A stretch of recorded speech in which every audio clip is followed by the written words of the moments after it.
Dobro večer, cenjene gledalke, spoštovani gledalci. Moje ime je Aljuš Pertinač, Robi Star Solar ima še zmeraj brisačko, vi pa spremljate najbolj politično korektno oddajo slovenskih televizij. Slovenija se žal spreminja v resničnostni šov Tine Gaber. Po premierju Golobu je sedaj tudi že glavni gazda, ljubljanski župan Zoran Janković, vesel, če se lahko fotka z njo. To pa je nažalost hkrati tudi vse, kar od te oblasti, ki jo očitno poosebljajo navedeni trije, v resnici imamo. En kup fotk, objav na družbenih omrežjih in seveda pocukranih člankov v Odlazkovih pogrošnih revijah. Ampak oni, tako kot Odlazek in še nekateri drugi, imajo od tega vsak dan več. Sedaj pa se lotimo 119. oddaje pravljične 7. sezone Faktorja na TV3. Resnica boli, komentarji še bolj. Danes bomo za vas komentirali Robi do konca in naprej. Lahko Robert Golob zdrži naporen ritem premierstva in partnerja influencerke do konca mandata. Kot vidimo na fotografiji, Robert Golob je vidno utrujen. Naporen ritem pretvarjanja, da si predsednik vlade in stažiranja za starleto svoji profesionalni starleti seveda terjata svoj davek. Ali lahko zdrži do konca, nam bosta povedala naša stalna komentatorja, dr. Sebastijan Jeretič in Marko Pavlišič. Sebastijan, Marko, dobrodošli v Faktorju. Dober večer. Dober večer. Sebastijan, evo, ti si resen človek, umirjen, uravnotežen na nek način. Bom tebe najprej vprašal, ne? To, kar zdaj gledamo, je to zdaj, bi rekel, vrhunec? Je to pač neka umestna faza? Kaj lahko pričakujemo vnaprej, ne? Ker se mi zdi, da ravno zdaj, kar je na nek način paradoks, čez prvomajske praznike, ne, smo doživeli neke stvari, ki vendarle, ne da jih nismo bili navajeni v slovenski politiki, ampak enostavno jih človek težko razume. Tako da izvoli, ti povej, zdaj, kako ti vidiš to situacijo? Je to, kar gledamo, ali je to vseeno, pač je še kaj več? No, jaz mislim, da lahko si obetamo še kaj, da si obetamo lahko neko stopnjevanje te, da moram reči, banalizacije vodenja države, no. Zdaj, težko je življenje rok zvest, ne, kaj mi vemo o tem, ko se sprašuješ, ali bo lahko zdržal ta ritem do konca. Ja. Jaz mislim pa, da je jasno vsaj naslednje, no, da glede na informacije in medijska poročila, ki jih imamo, lahko ugotovimo, da je z vidika predsednika vlade, torej Robert Golob, najbolj len nedelaven predsednik vlade, kar jih je Slovenija kadarkoli imela, in da dejansko manjka voditeljstvo. Tudi zaradi tega ta vlada seveda nima rezultatov in tudi zaradi tega je država v končni fazi v kaosu, že če pogledamo samo stavkovni val, s katerim se dejansko nihče ne ukvarja, oziroma se z njim ukvarjajo tretje, četrtorazredni igralci te svobodne ekipe, ki pa seveda ne dosežejo nobenega premika na teh področjih. Ne? In kaj je zdaj to? Torej, mi smo mogoče res samo najbolj kako bi rekel, najbolj banalen, ekspliciten primer današnje politike, ki jo lahko opazujemo tudi v kakšni drugi državi. Smo v fazi nesposobnosti političnega voditeljstva, ki potem seveda sproža zmage populistov.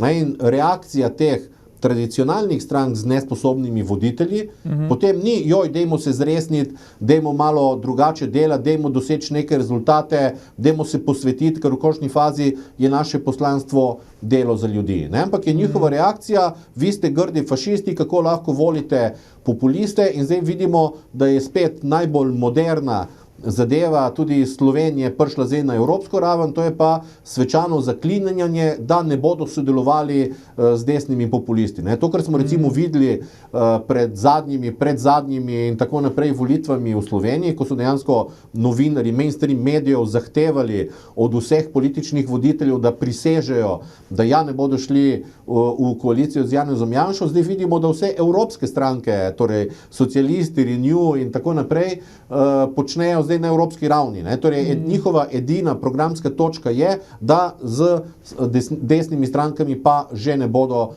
sodelovali. Ne? S tem, da te desne stranke pa dejansko dobivajo veter v jadra, zmagujejo, dosegajo rezultate ravno zaradi nesposobnosti takih političnih projektov, kot je pri nas danes Svoboda, ki je zdaj, dajmo reči, trenutno zadnja v nizu, vprašanje pa je, ali je to dejansko konec neke politične prakse ali bomo pa čez 2 leti videli enako ali pa podoben scenarij, kot smo ga doživeli zdaj že nekajkrat. No.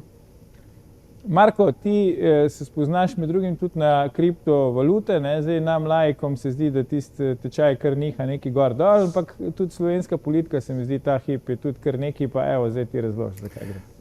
Zdaj vprašanje, ali lahko gospod Golob preživi do konca mandata, ne, je več ali manj jasno. Lahko, ne. Pač slovenski politični sistem je takšen, da treba zbrati 46 glasov, da zamenjaš predsednika vlade s konstruktivno nezaupnico. Trenutno se ne kaže, tako, če bi imela opozicija 46 glasov, ne bi bila opozicija, ampak bi bila pač v koaliciji in bi imela svojega predsednika vlade, tako da, ja, komot lahko preživi do konca mandata, ne. Ampak pravo vprašanje je tukaj, ali lahko preživimo do konca mandata državljani ob taki vladi, ne. Ja. Ampak že samo to, ne, o čem se mi tukaj sploh pogovarjamo? Mi se pogovarjamo o tem, ali bo Golob preživel, ali bomo mi preživeli, ne, namesto da bi se pogovarjali o kvaliteti življenja, o tem, kako lahko izboljšamo naše življenje, kako lahko morda ujamemo Češko, ne, ki nas je že prehitela nekako po rezultatih, ne, kako se lahko recimo približamo Nemčiji, približamo morda Švici, ne, kot je bilo že omenjeno. Mi se o tem ne pogovarjamo, mi se pogovarjamo o tem, ali bo predsednik vlade preživel in ali bomo mi preživeli. Skratka, tako nizko je vse skupaj padlo, ne, da je res, bom rekel, nič kaj lepo ne zgleda vse skupaj. Ampak politična realnost je, da lahko preživi in politična realnost je, da bo očitno nadaljeval s takšnim tempom, kot je pač začel. Ne. Se pravi, 2 leti nič, pa še naslednji 2 leti nič. Ne. Tudi recimo v projektih, kjer ima, vsaj tako pravijo, ne, široko podporo koalicijskih partnerjev, recimo, če rečem čisto priznanje Palestine, ne, še tukaj delajo nekako s takšno hitrostjo, kot rešujejo slovenski zdravstveni sistem, se pravi, malo nič, ne. Da stavki in ostalega, kar se pač dogaja, ne, sploh ne omenjam, ne. Zdaj, Sebastian, ne, ti praviš, kriza vodenja je evidentna, ok, ampak vsi navajeni smo, ne, pri teh anti-Janša vladah, da se sprašujemo, kdo v resnici odloča, ne. Zdaj, pri Golobu se mi zdi to še najbolj plastično jasno, saj toliko upam si tvegati oceno, da on ne odloča. Kdo zdaj odloča, če ne odloča? Zagotovo ne more odločati, če ni prisoten, če se sploh ne ukvarja z posameznimi politikami, oziroma vsake toliko kar uskoči, kot da pade s padalom, vrže 3-4 močne stavke na neko temo in pač pol pozabi in gre nekako naprej. Ne. Tako da tisto, kar se mogoče uspešno dogaja, edino področje, kjer res lepo napreduje, so seveda veliki gradbeni projekti. Ne. To pomeni, da v Sloveniji se gradi, gradbeništvu gre dobro, to tudi potem seveda popravi neko splošno številko slovenskega razvoja. Tam gre pa verjetno dobro zaradi tega, ker so interesi sami začeli odločati in pospeševati določene procese, že ker sprašuješ, kdo kaj odloča. Ne? In danes ni več tistega strahu, ko je bil recimo pred 20 leti, ko se seveda noben minister ni upal recimo slikati za Zidarjem. Ne? Ali pa če je bilo kakšna velika otvoritev, so se probali, kolikor se da izogniti fotografijam. Ne? Danes ni nobenega problema, če se ministrica slika z glavnim gradbenikom v državi, recimo. Tudi tu ni več nekih zavor. Ne? Glavni problem, kot sem rekel, je pa dejansko vprašanje voditeljstva, kjer pa je to seveda samo naslednji korak v že dolgotrajnem procesu. Dejansko od odhoda gospoda Drnovška iz aktivne politike lahko na levi strani ugotavljamo neko erozijo voditeljskih sposobnosti in tu smo, kjer smo. Ampak kot pravim, nisem še prepričan, da je to zaključek. To je bil proces, ki se je dolga leta torej nekako valil in lahko se mogoče pripravimo celo na še kaj slabšega. Torej nikoli, ne reči nikoli, ko govorimo o slovenski levi politiki in o nesposobnih voditeljih. Ne. Ja, Marko. Ja, izgledi niso najboljši, ne. Tako da je pa vprašanje, ne, morda po nekih ocenah je pa morda celo fajn, da ta vlada nič ne dela, ne, ker če bi pa dejansko realizirali te ideje, s katerimi prihajajo ven, bi bilo pa morda še slabše, ne. Nenazadnje, recimo pokojninska reforma, ne, ki se napoveduje, oziroma ki je minister Mesec predstavil, ne, kaj je v bistvu on povedal o tem, kakšna bo ta pokojninska reforma. Ne. Ja. Dejansko je nekako povedal, da ne bojo spremenili nič. Ne. da bo še vedno se bo delalo, ne vem, 40 ali koliko let, še vedno bo tam ista doba, ne bojo obremenili tega. Skratka, to je reforma, ki je v bistvu ni. Ne? In tako nekako podobno na vseh področjih deluje ta vlada in morda konec koncev je celo bolje, da je tako, ker če bi pa dejansko šli reformirati, pa vprašanje, če bi bile te reforme v pravo smer, ali pa bi šlo vse skupaj še bolj še bolj v napačno smer, kot gre že sedaj. Ne? Ampak vseeno, ni po vašem mnenju, kljub temu, kar je zdaj Marko si povedal, če izvzamemo gradbeništvo, kar si ti izpostavil, Sebastian, to vsem preveč prostega teka za eno tako državo, kot smo mi za 4 leta. Absolutno. Že ko smo imeli vlado Marjana Šarca, so številni ministri povedali, da manjka voditeljstvo in da so dejansko v kaosu prepuščeni vsak sebi in da tudi zaradi tega ni bilo recimo nekih rezultatov. Ne? Pa je verjetno Marjan Šarec doktor politike za Roberta Goloba. Ne? Pomanjkanje voditeljstva.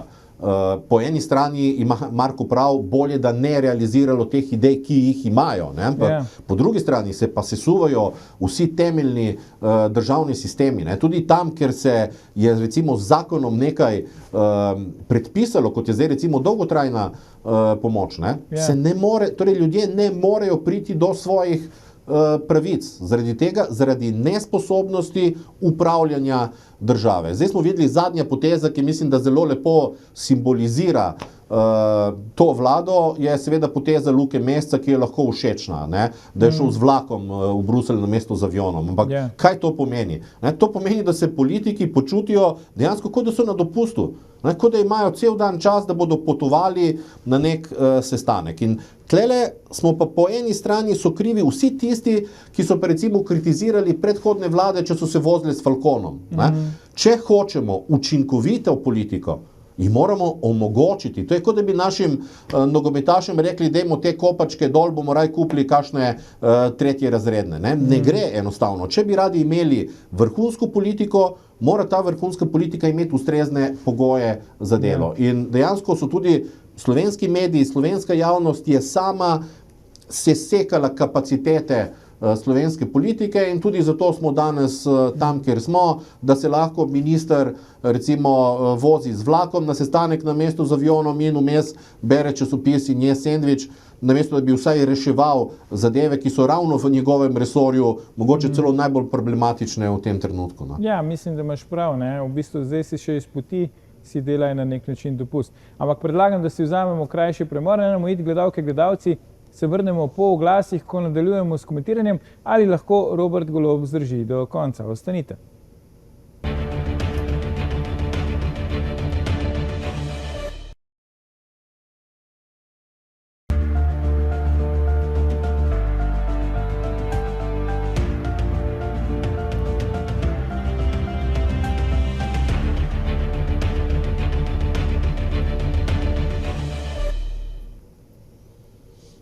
Dobrodošli nazaj. Z nami sta še vedno naša stalna komentatorja, Sebastian Jeretič in Marko Pavlišič.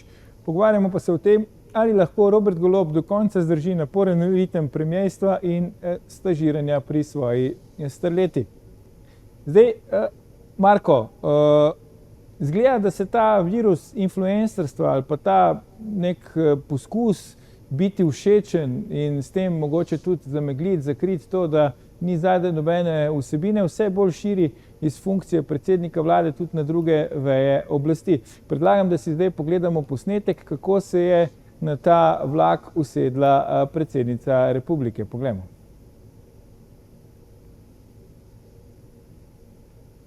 Z njima je na odru zapela posebna gostja, predsednica države Nataša Pirc Musar, se jima je pridružila pri izvedbi rokerske balade Ledena in požela aplavz presenečenega občinstva. Da na nastop povabiš predsednico države, je treba zbrati pogum. In sem si rekel, nimam kaj izgubiti, bom jaz napisal, pa sem rekel, Nataša, kaj pa če vi pridete na moj koncert, in je pristala. In zdaj je tu. In to z največjim veseljem.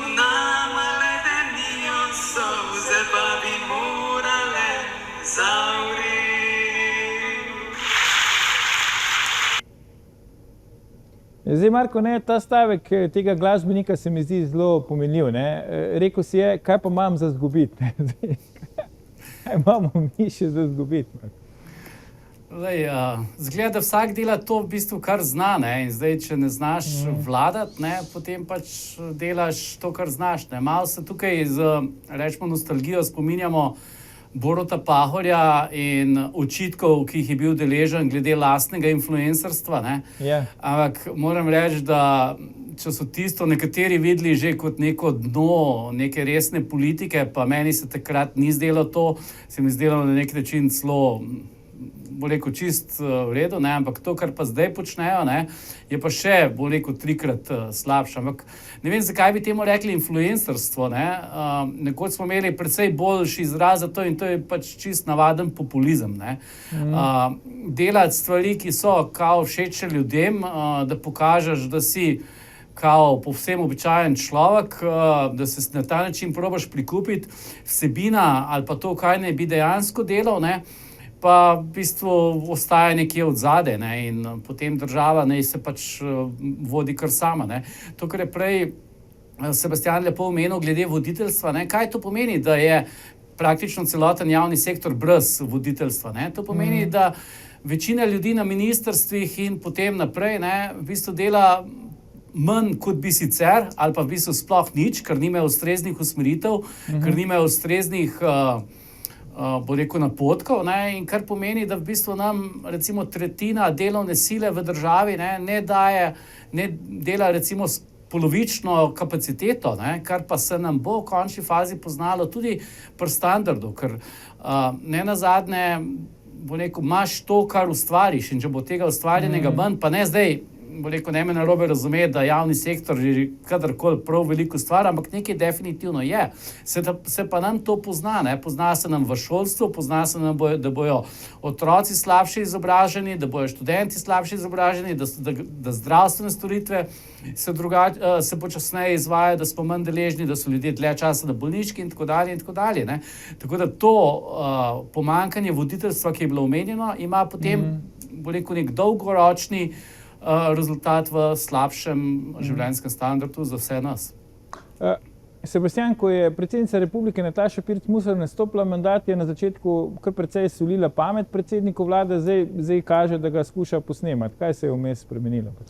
No, predvsem je zginila iz središča pozornosti. No, jaz mislim, da je njen problem ravno ta, da ni z neko politično agendo, torej z neko vsebino se uspela sploh uveljaviti v političnem prostoru. Ker ne glede na dajmo reči, ustavno vlogo, ki jo ima predsednik pri nas, ne, je oseba tista, ki iz te funkcije lahko naredi ta pravo Lego kockico v sestavljanki celotne slovenske politike. In mislim, da je glavni problem ta, da enostavno je tudi ona politično prazna, da nima neke agende, pa vprašanje tudi, kakšne politične kapacitete ima. Ne. In potem je seveda to bom rekel, mogoče se popolnoma slučajno zgodilo, niti ni nujno, da je bilo to res strateško oddelana zadeva, kot to recimo strateško počne Robert Golob. Ne? Ampak, da bi rekli tudi politološko, kot je Marko omenil, včasih se je reklo temu samo populizem, ne? Danes je izraz populizem rezerviran za ene posebne politične sile. In to so sile, ki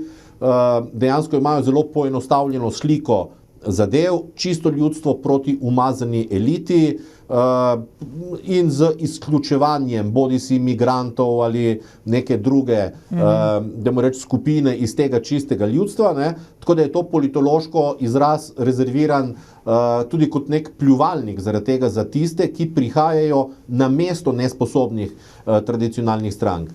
So pa hrvaški politologi razvili en izjemno zanimiv koncept, ki je pa estradizacija politike. Ne? To pomeni, da dejansko politiki torej nekako ponavljajo strategijo, uporabljajo strategijo zvezdnikov in na ta način delujejo dejansko brez nekega kakršnega koli sporočila vsebinskega in igrajo samo na afektivni, čustveni odziv in je to dejansko edina strategija teh politike estradizacije. In to, kar je zanimivo tukaj je, da recimo ameriška politika je že pred desetletji imela kakšne estradnike v politiki, ne?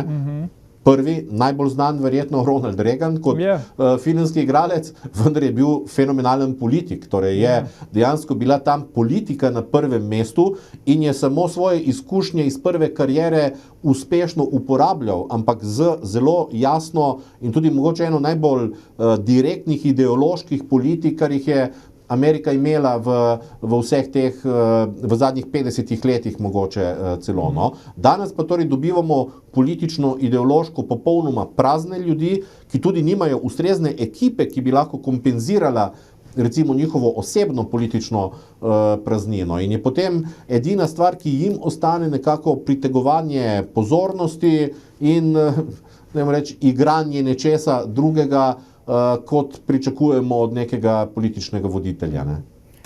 Je pa morda tukaj vseeno za omeniti, da je gospa predsednica obljubila, da ona pa ne bo tiho, ne? Ja.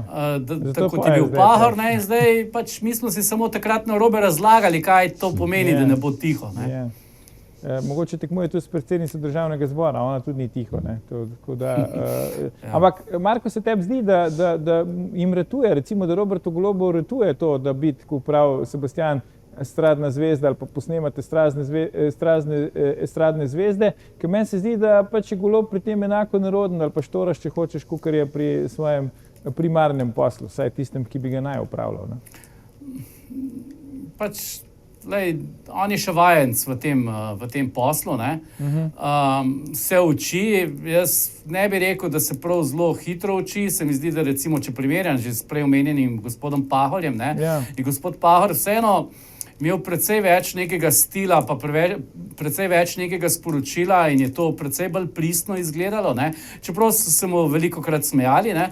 Zdaj, gospod Golob pa naredi te zadeve precej bolj nerodno, pri čemer ima vso, bo rekel, podporo, ima ustrezno mentorico, mislim, da so celo snemalce zaposlili v kabinetu predsednika vlade, ne?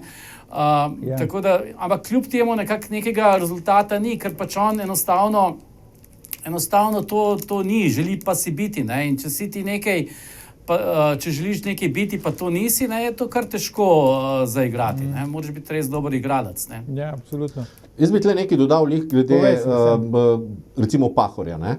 Pahor je strategijo, mogoče zvezdništva, pa niti ni bila še takrat strategija zvezdništva, začel uporabljati šele v eni točki in to je bilo, ko je kandidiral za predsednika države. Torej, v vsaki moderni demokraciji, v nekem, dajmo reči, političnem sistemu imamo različne stebre, ki imajo tudi različne funkcije, različno logiko v sestavi moderne politike. In logika parlamenta, logika vlade je racionalno argumentirana diskusija, preko katere se pride do najboljših rešitev za neko skupno dobro. Ne? Logika, recimo, monarhije ali pa predsedništva danes, pa je logika časti, je logika nekih čustev, je torej logika čustvenega poistovetenja z državo, kar je seveda nekaj popolnoma drugega. In za predsednika države, kot je Pahor bil, recimo, ko je začel na Instagramu se razvijati v influencerja, je dejansko približal politiko in je bil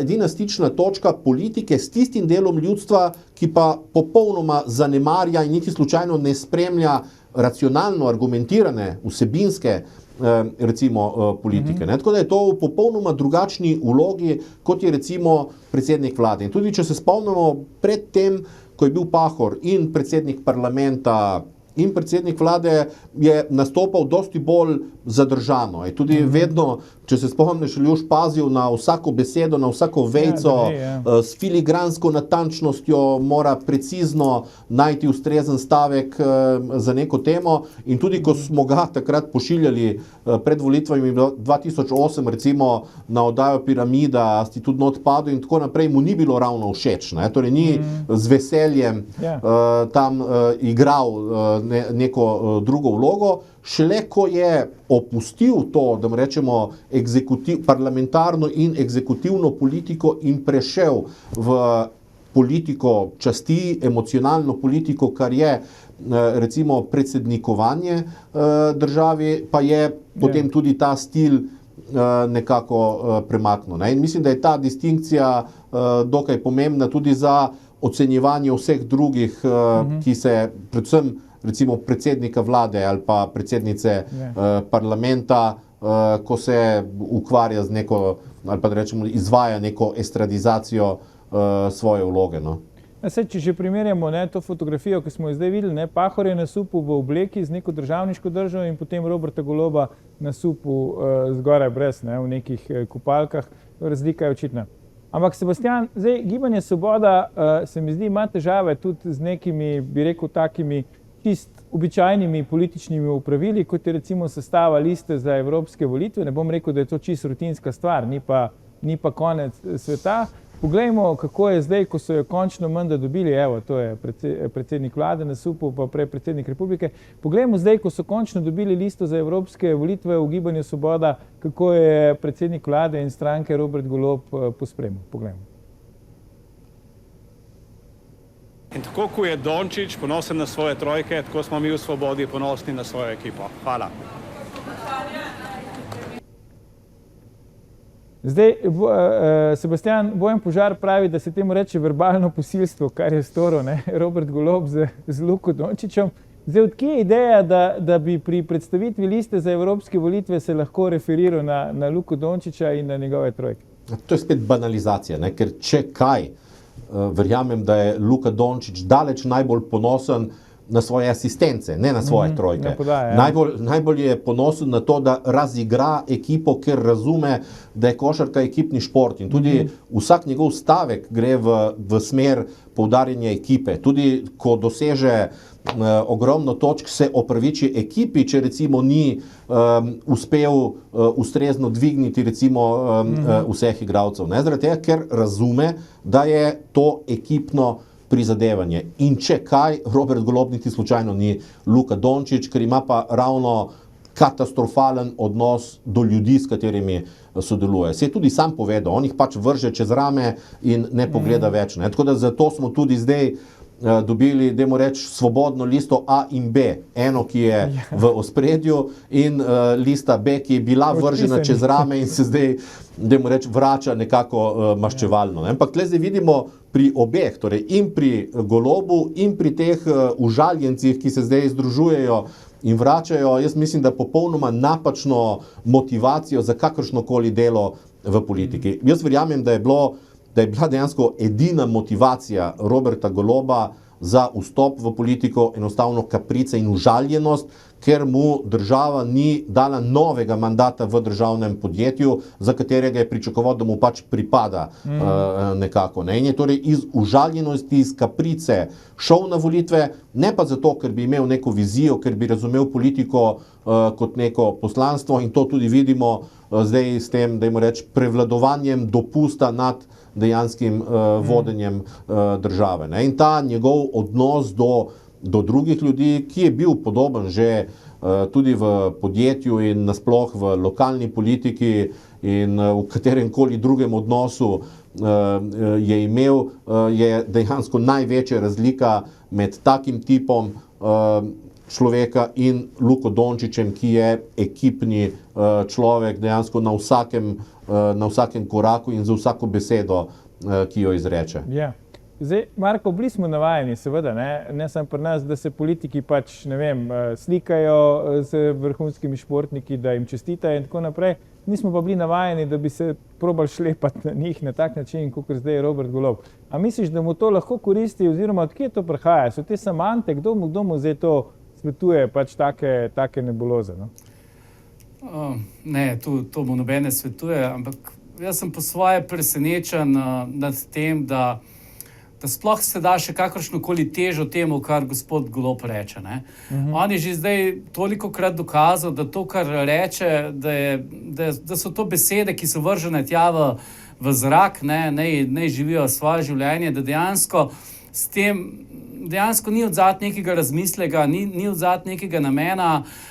Spomnimo se, da je tudi povedal, da ne bojo več nič napovedovali, samo bo pokazali, ko bojo naredili, kar so naredili in tako dalje, kako je tudi ta obljuba šla po vodi in tako dalje. Tako da, in tudi sam je nenazadnje rekel v enem, ne vem kaj, v eni oddaji je bilo, ne, da on pač vrže to idejo, ne, pa jo eni od celo zagrabijo in enega celo resno jemljajo. Ne. Tako da jaz verjamem, da on sebe v bistvu ne jemlje resno sploh, ne vem, zakaj bi kdorkoli ga sploh jemal resno, ne.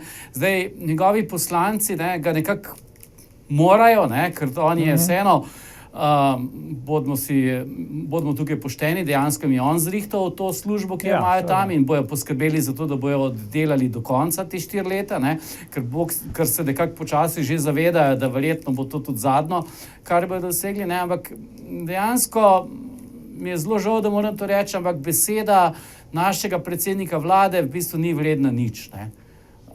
In zato mislim, da se sploh nima smisla več ukvarjati s tem, kaj je rekel, pa kaj je s tem mislil, ker mislil ni nič.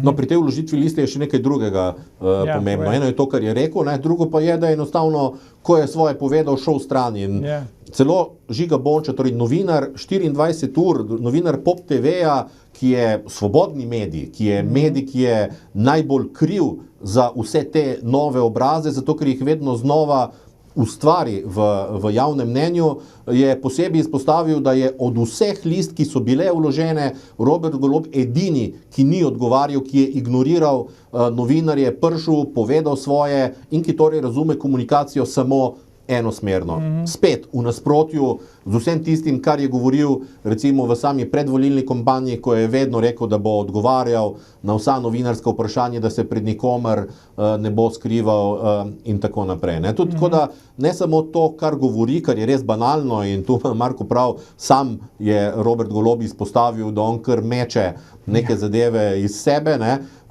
Ampak dejansko tudi te poteze ignorantske, arogantne, potem, ko svoje pove in odvihra, tako kot je to že naredil na tisti novinarski konferenci, kjer ste recimo z ljubljanskim županom odvihrala, čim so novinarji začeli postavljati mal neugodna vprašanja. Ne?